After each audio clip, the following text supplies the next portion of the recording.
Amber Allen, thank you so much for joining us on the Plant Trainers podcast today. Thank you so much for having me. We're excited to talk. And I was saying to Adam that, of course, we always have our little painting and little shelves behind us. And I told you when you first came on, I expected you to have nothing behind you. And there you are with nothing behind you. Nothing in here at all. The biggest minimalist I know, and I love it. And it's so inspiring. So I'm grateful for you. Thank you so much. Rubbing off on me. Do you have a moment of gratitude that you'd like to share with our listeners? Yes, actually, I want to thank both of you for exposing so many people to veganism and having such influential people on your podcast, because I think that it makes a difference to people, and I think it makes a difference in this world. So thank you for all that you do. Thank you. Thank you. We appreciate that a lot. So you were just telling us off the air that you were doing some camping years and years ago, and people are like, oh, it's going to be impossible to camp vegan. So how long have you been vegan or plant-based, and what kind of got you on that journey? I went vegan in the winter in the middle of nowhere when I was 17. And that was back in like 2006. And so it was really interesting going vegan. I discovered veganism by going online. I was vegetarian before that. I've been a vegetarian since I was 12 years old. And what made me go vegetarian was living in the middle of nowhere, living in the country. I would be out in the wilderness. I would find birds with broken wings, and I would tape them back together, nurse them back to health, and let them go. And so being that close to animals really made me want to not eat my friends. I really just genuinely didn't want to eat my friends and fellow beings. And when I discovered veganism online, it just made sense to me. I was like, where has this been? How come I didn't know about this? And so just like immediately overnight, I went vegan. And I went vegan not knowing what I was going to do about groceries or what my parents were going to buy me or how to negotiate all that. But I went vegan overnight, and 13 years now. Wow. That's great. You know, I wish I would have known that. I found a little birdie a few weeks ago that I think had fallen out of the nest, out of the tree. And I did my very best to try to save it. And it's hard. It's really, really hard. I really it's a first, I'm admitting it. I'm admitting it here. I haven't even told anybody. Like, it died and I felt so bad and I didn't know who to reach out to. So now I know if another birdie falls to come to you. Well, these days I like to call the Humane Society, and I like to call any rescue bird organization. So there should be always one in proximity to your area. So always Google it and check out any I think they're called aviaries or sanctuaries for birds. They're really, really cool, and they'll nurse birds back to health. And usually they will let them go. Yeah. Good to know. So things are a little bit different now than they were back in 2006 as far as finding vegan options, going grocery shopping. There's a lot more available right now and a lot more out there online for people to really interact with and learn about. How did you get by in 2006? I mean, that wasn't ancient ago, but it's still 13 years we're talking, and things have really changed dramatically. So what kind of challenges did you face going vegan overnight? Oh, well, so living in the middle of nowhere didn't help. So when I was able, within 6 months, I had moved to a major city. I moved to Montreal from the country, and I was able to find more vegan options there. But still, I remember walking down the aisles in the grocery store and just being amazed by how much soy milk there was. And there was like 2 options for soy milk. And now it's like whenever I go into a grocery store, it always reminds me of walking down an aisle and not having so much available. Like now there's so many brands and so many companies and so many different plant-based milks available. You couldn't find oat milk. I think the soy milk was the only thing that I could find. And I did struggle for a bit. I would buy soy milk and I could only find them in tiny little lunch cartons with straws. So I would drink that. And I would get blocks of tofu, and there was only so much tofu that they would stock, so they were always out of it. So it was really interesting, and I ate a lot of beans, and I ate a lot of lentils, and there weren't things like quinoa or things that people were really into then. So I ate rice and beans and quinoa. Well, not quinoa, but like any like rice noodles I could find and things like that. So it was a struggle then to be vegan, maybe a little bit, but I didn't think of it as a struggle at the time because I would just be like, look at how much I have. But looking back, I could see how it would be difficult for someone to go vegan. Now it's so easy to walk into a grocery store and you have so many options. So there's no reason not to. It seems like you're wired for no waste because a lot of people say, I used to have a huge amount and now I have like nothing. But it seems like your brain went from, okay, I have nothing. What can I attain? So your little bit just seemed like a lot to you. That mindset is so different than what we see from other people today. Yes. I try to be happy with what I have, I guess. Like I appreciate really small things in life. Like I'll appreciate small cups of tea, and I find like a lot of gratitude. We were talking about gratitude. I find a lot of gratitude in just small little things. And this took time to develop. I have to admit, I developed it, like gratitude for small things and seeing things as not as little as they appear to be, because I was in an abusive relationship. And when I left it, I left with nothing. And I had to live very, very simply. I didn't have any. I struggled for a long time, and I lived under the poverty line with my daughter. And I started to appreciate very small things because that's what I had. And that's where that stems from. I really, really just appreciate small things, and small things make me happy. Thank you for sharing that. Thank you. So you talk about your daughter. You have 3 children. Yes, I do. Let's talk a little bit about having children vegan from the womb and how your pregnancy was and how you felt and all of that. Oh my goodness. So yes, all 3 of my children have been vegan pregnancies, vegan from the womb, just really good pregnancies, like no complaints. I never had any like very serious things happen while pregnant, which was really good.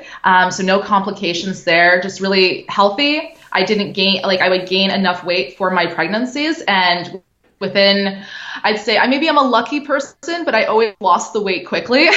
So I've always been able to come back down to my pre-baby weight very quickly. And all my children have been very big, chubby vegan babies. And right now I have a 13-month-old, and she weighs 30 pounds. She is such a big vegan baby. And yeah, they're just such healthy kids. It's so easy to raise your children vegan. We do baby-led weaning. So it's very easy to show them what I'm eating and give them the exact same things that I'm eating. So no special baby vegan food. It's just everything that I'm eating. Was there ever a concern about what other people thought about what you were doing? People saying to you, you know, I don't know if you're doing the right thing raising your kids vegan like that. They're not going to get the proper nutrition. They're not going to grow up properly. Was there any of that kind of feedback coming your way?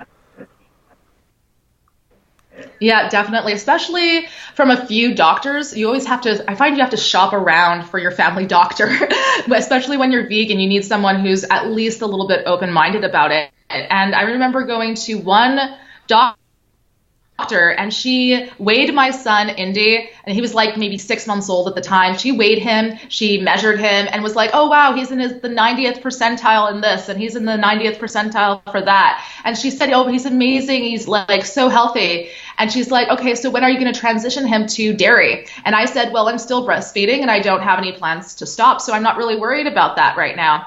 And she's like, okay, but when do you plan to introduce it? Because you should introduce it because of allergies. And I said, well, we'll probably introduce like, pea protein milk or, oat milk or almond milk or cashew or coconut or something. And she immediately, I remember this so vividly because it was such an interesting experience for me. She was a very young doctor too. She was like the same age we were, my husband and I. And so it was very interesting. And she looked at me and she was just like, a vegan diet is very unhealthy. Did you hear about the vegan baby in Europe who died because his parents gave him soy milk and stuff? And I looked at her and I was like, first off, our baby is very healthy. You just said so. He's fine, and our other child is also vegan, and she's fine, you just said so it was very, very interesting, because she was trying to strike fear in us and get us onto her side, and she continued to say a bunch of things. And then I went home and I pulled up the article that she had been referring to, and I found it based off some of the things she said, and it turned out that the parents of this baby weren't vegan, and that the baby wasn't being raised vegan at all, and that the milk she had referred to was actually a formula, and they had omitted a ton of different things from this baby's diet, and so had nothing to do with veganism. And I did something that a lot of people won't do. I contacted the clinic about the doctor, and I wrote to them and I said, the doctor told us this is the article she referred to, and I no longer want her to be my doctor, and I think you guys should be aware that she said this to us. And so we did change doctors, and the clinic did apologize to us for her behavior, and she no longer works at the clinic now. So it was that was kind of sad, and not something that I wanted to happen. I didn't want to get anyone dismissed from a clinic, but I think that doctors should be educated in this day and age about plant-based diets, and properly educated, and not getting their, I guess, ideas about vegan children off the Daily Mail in Europe. That's what I say. Like a lot of people will say to me, oh, but my doctor said this. And I'm like, with all due respect to your doctor, he hasn't been trained in nutrition. And many doctors who don't seek out the information on their own get their information from CNN like everybody else. Right? Like they're just learning it in the news, and some of it is ignorance, and some of it is the way that they're taught. And, sometimes it's their fault, sometimes it's not, but it's changing. It's changing, and it's definitely good. It is changing. Yeah. I think it's important for our listeners to hear you talk about how healthy your children are. And a lot of people do bring up that article. So I think that the listeners are really going to get a lot out of that, and be able to share this clip or this whole podcast episode with somebody who is considering a vegan diet, or is going to come on. A lot of people say, I ate fish while I was pregnant because my doctor said I had to. So I think that what you had to say is so powerful. So thank you so much. Yeah, I just want to also state that we have an awesome family doctor now who appreciates that we're vegan, and is just like so happy that we have this chunky, 13-month-old who weighs 30 pounds. Like, just, she's so healthy, and it's like kind of a vegan poster child, like she just looks like so healthy, and she's so chunky, and she's so, anyway, so we have a very nice vegan, I don't know, open-minded doctor now. So it's all good. That is good. They do exist. They are there. They definitely do. Your daughter is gorgeous. I saw her at the Sustainable Block Party here in Toronto in June.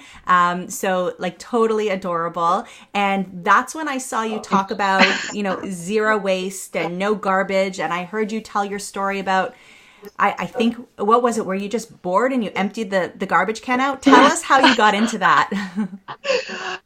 Okay, so I've been minimalist for quite a while, and after downsizing our house, I got a little bit bored, and you start thinking about other ways you can minimalize things in your life.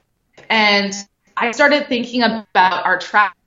And so in the summer of 2015, I dumped our entire kitchen garbage bag on the kitchen floor and did a trash audit. And a trash audit is when you go through everything and you're like, okay, how can, like, I bought this and this has been dumped in my garbage bag, but how can I do better than this? So I found things like recycling that should have been put in the recycling, but we didn't because we were really, really lazy. And there was like wrappers, there was a lot of Costco packaging, because Costco, I don't know, I have this thing about Costco. I think they can do better with their packaging. And so there was Costco packaging, and there was a ton of plastic and stuff, and it made me really think about how we could do better with our recycling, how we could do better with what we were throwing out, and like try to buy things that weren't wrapped in plastic. Like instead of buying the plastic covered, I don't know, cucumbers you find at the grocery store, get the ones that are loose and don't have the plastic on them.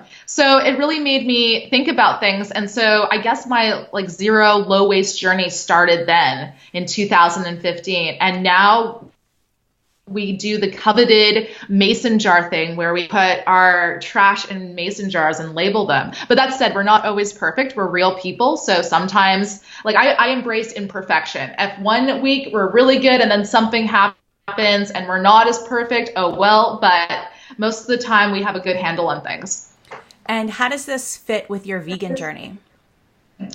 Okay. So my vegan journey is about doing the least amount of harm while I am living it on this planet. I don't want to actively hurt anything. I don't want to buy into hurting beings or, destruction and things like that. So I pay special attention to what I'm buying. And so being low waste or zero waste goes in with that because I want to hurt the earth the least amount as possible, basically, while I'm here and walking around. So creating the least amount of trash just makes sense to me. It goes along with veganism because in veganism, you don't want to hurt anyone. And it's the same with low waste. I don't want to hurt our Mother Earth. So for those people who are saying, yeah, I'm on a vegan journey, I'm on a plant-based journey, I'm becoming more compassionate towards the world, I can see where you're going with that. Now explain to them what this mason jar thing is so that if they want to do it, they can do it too.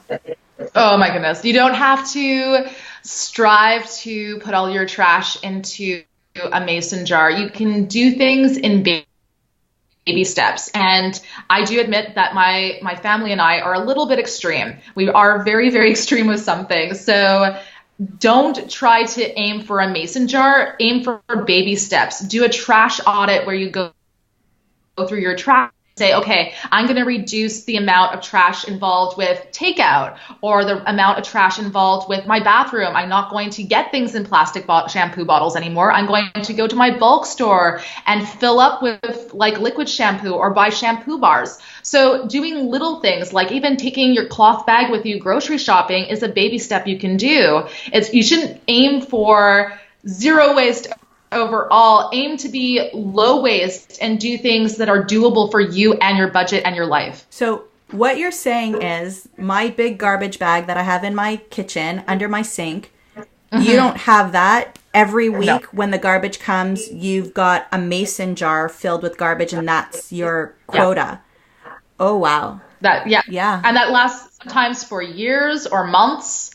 We don't put out trash. We actually have to pay for a compost service because our city doesn't have one. So we pay to have 4 big bins of compost a week picked up because we can't have compost in our backyard because our city also has rats, or I would have one in my backyard. So we get our compost picked up, and that is basically the main thing we put out that's wasteful. So we put out like citrus rinds and watermelon rinds and things like that because there's only so much I can do with the kitchen scraps and kitchen waste. I can use it to a point, but then there's just too much of it for a family of 5. So we compost. I basically put anything that I find on the floor while sweeping in the mason jar. And that's what I put.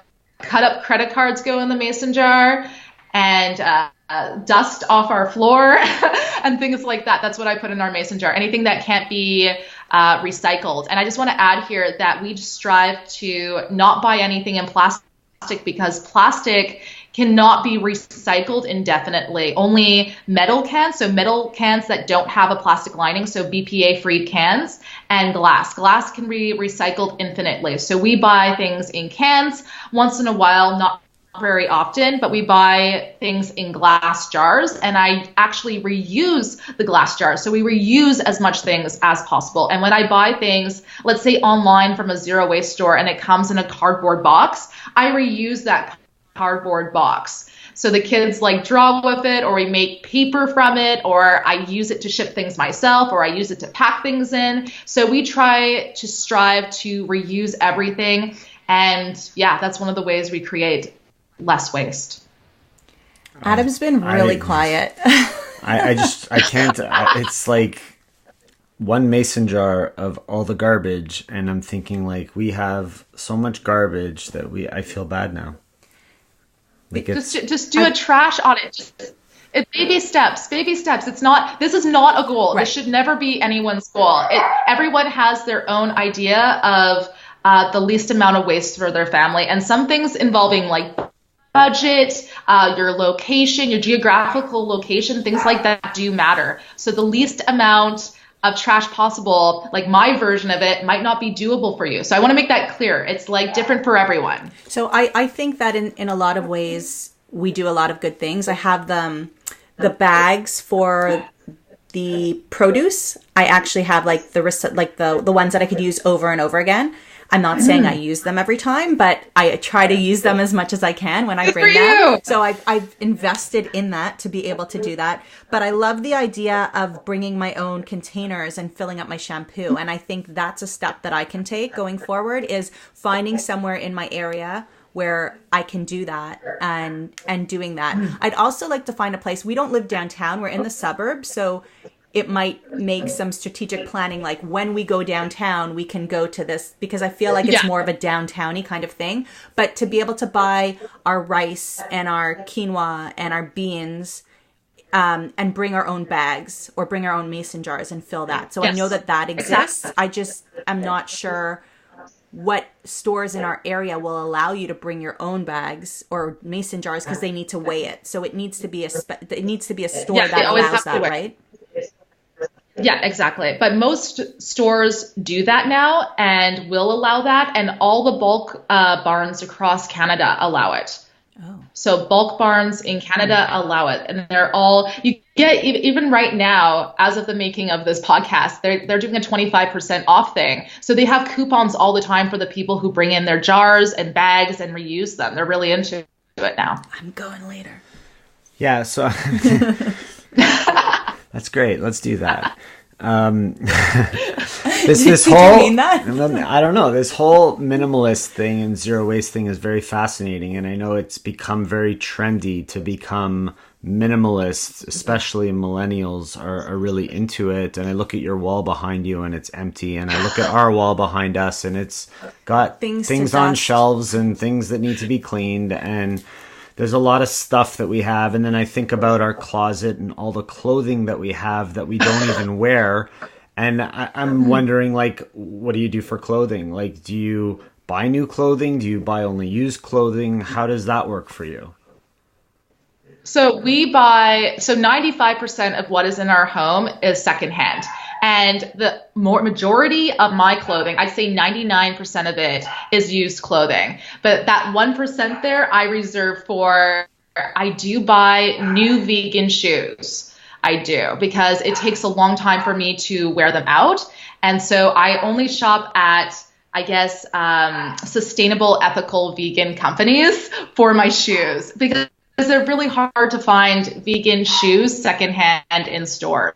So I can't find those secondhand most of the time. So I do buy my shoes vegan. What about underwear? If that makes sense. Yeah, secondhand.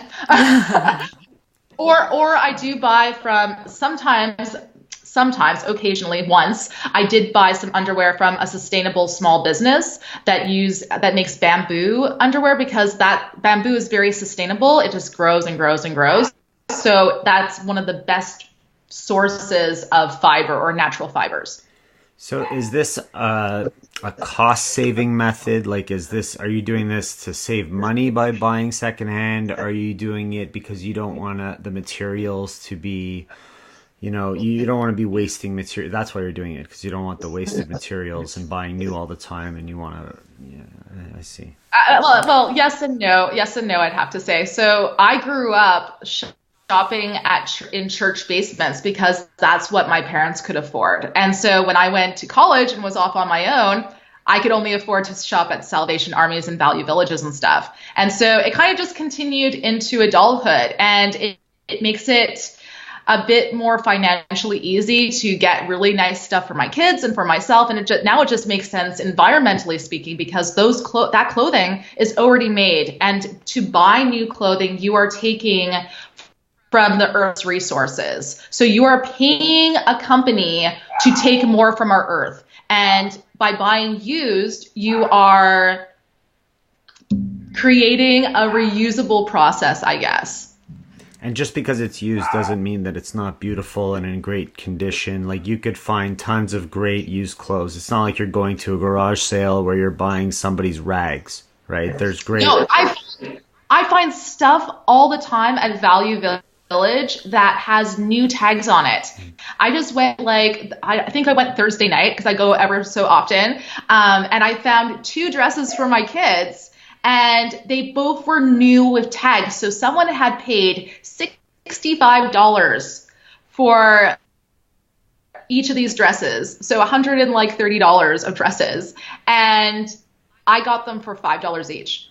So we consume so much in our society as a culture. It's sad, we're very materialistic. So we just want to buy new and new and new and get more and more and more, especially for our kids. We're always wanting to spoil our children and get more for them. And I do spoil my kids, but I do it by buying used clothing. So talk about used. We're going through a bathroom renovation right now. You're going through a bathroom renovation right now. Unfortunately, I'm sad to admit, it's very different in terms of the materials. But tell us a little bit about what you're going through. You're actually renovating it sustainably. Yes, so we are renovating our bathroom. We started in March and now it's September. So I ripped up the floors of the bathroom in March and it's September. And I have to say that the progress is very slow. The floors are still ripped up. The walls are ripped down at this point, but finding things. So I'm trying to do in the lowest amount of waste possible.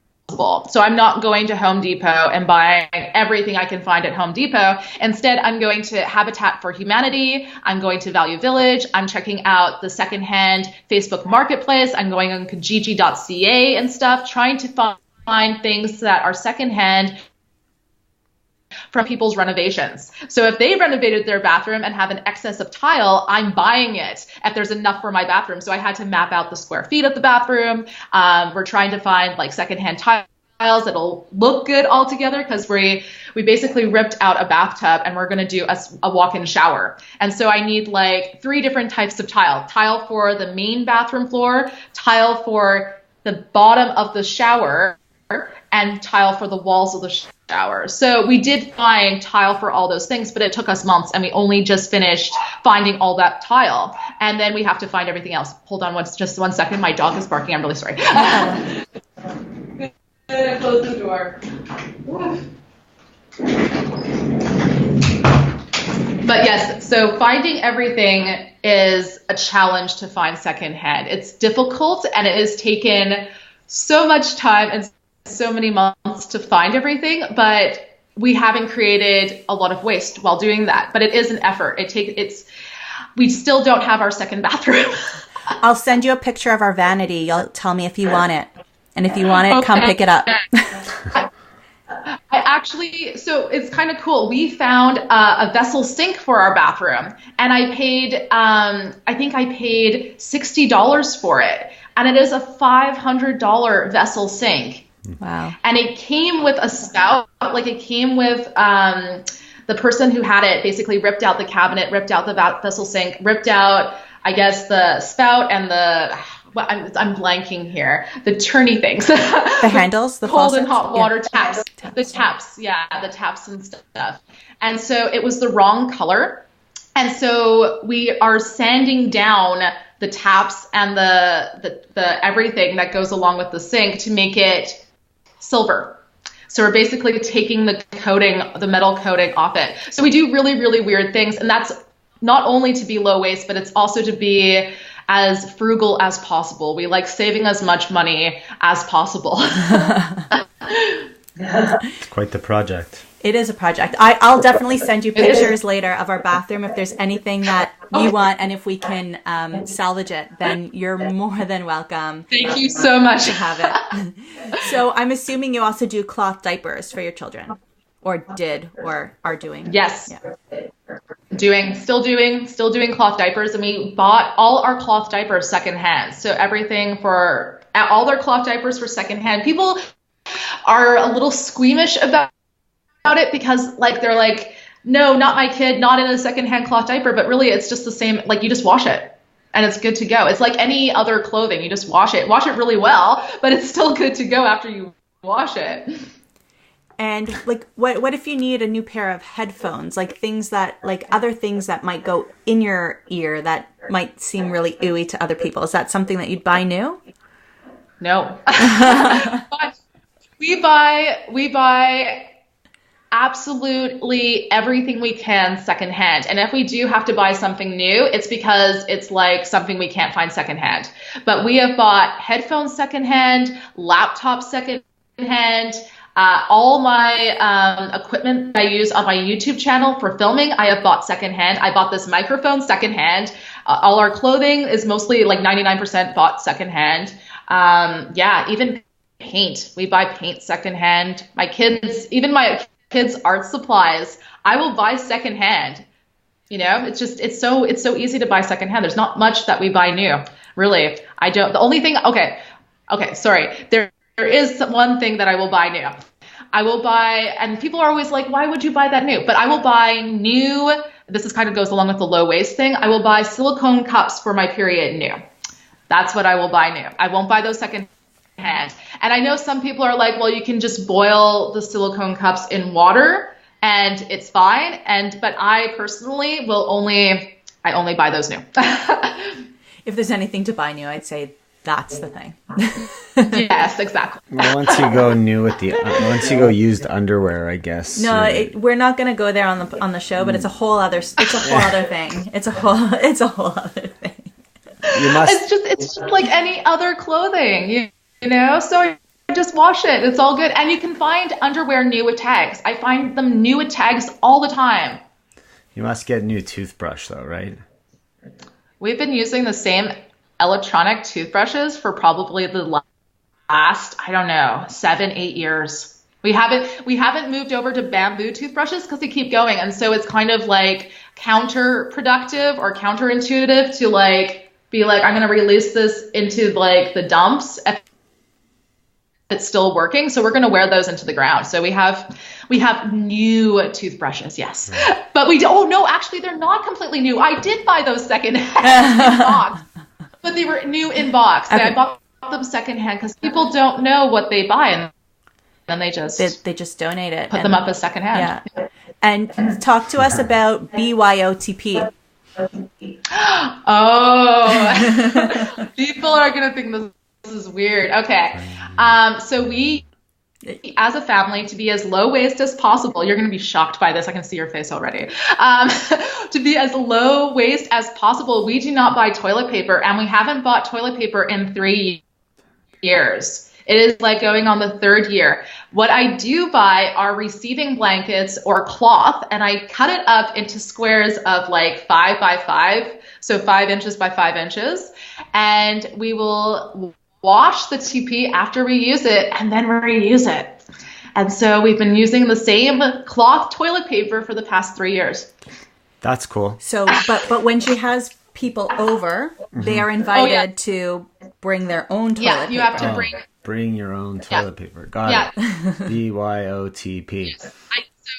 Exactly. Like my mother visited recently from BC, and she brought her toilet paper, and we did get some toilet paper for her, but it was recycled toilet paper. But I just really don't like buying it, and this is my reasoning for it. You are literally spending money on something that you are throwing out immediately. It has one use, and that's it. You're flushing it down your toilet. I know people think I'm a crazy person when I talk about it, but I can't get behind something so disposable.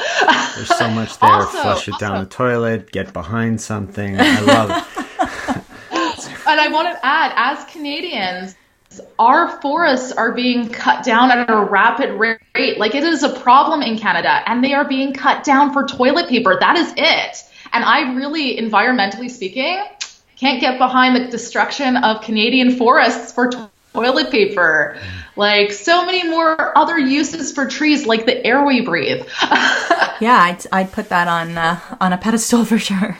Well, the truth is that if you're eating a healthy vegan lifestyle diet, the poop that's coming out is pretty easy and the amount of wiping that you usually need to do is super minimal, if anything at all. I could totally get away with no toilet paper half the time. Yeah. Like, good for you guys. it's pretty minimal cool. toilet paper usage. That's right. Yeah.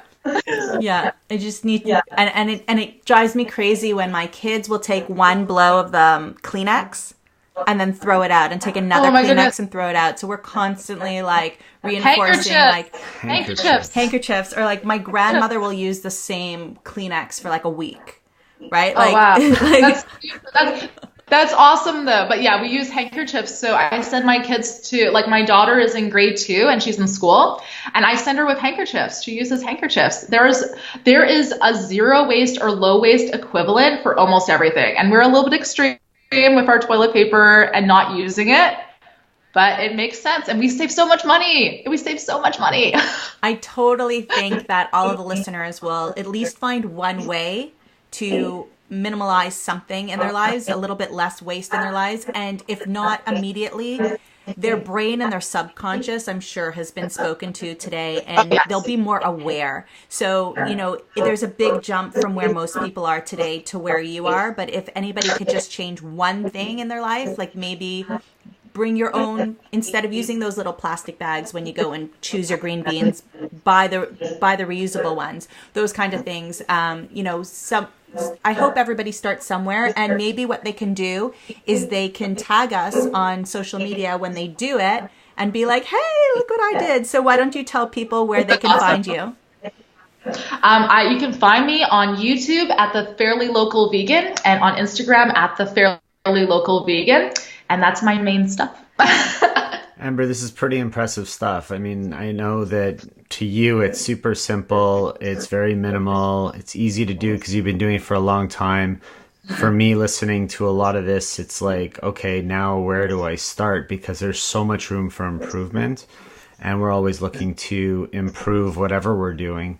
So thanks for sharing this with us and with our listeners. I'm sure that we're all going to find ways now to waste a little less, and just waste a little less and gain a little more. Yeah, well, that's what it is. It's about baby steps. Just try to do something with what you have. So don't try to be as extreme as possible. Start with baby steps. Start with what you can budget for. Start with what makes sense to you and your own life. Don't try to compare yourself to other people. Just start really small. Perfect. And don't tell your mother-in-law. That's perfect. Sweet. Maybe you should take that out.